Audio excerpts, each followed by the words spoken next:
নমস্কার বন্ধুরা, চলো আজকে তোমাদের সঙ্গে আমি শেয়ার করতে চলেছি পারফেক্ট দই কাতলা পুরো বিয়েবাড়ি স্টাইলে। চলো রেসিপিটা তোমরা একটু দেখতে থাকো।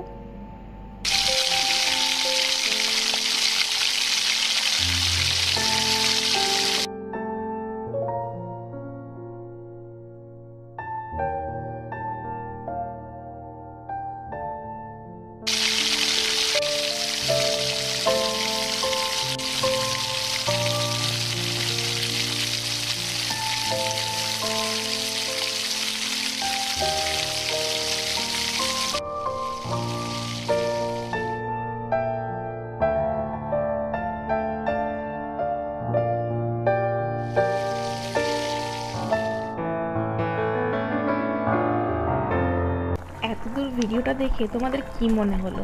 খেতে দুর্দান্ত হয়েছে তো? মনে হবে তো? আশা করি তোমরা করে দেখো, তোমাদেরও খুব ভালো লাগবে। আর ভিডিওটা পুরোটা কেমন হলো আর রেসিপিটা যদি ভালো লাগে অবশ্যই কিন্তু চ্যানেলটাকে লাইক, কমেন্ট এবং শেয়ার আর সাবস্ক্রাইব করতে কিন্তু ভুলো না। তোমরা কিন্তু দেখে যাও, লুকিয়ে লুকিয়ে সাবস্ক্রাইব করো না।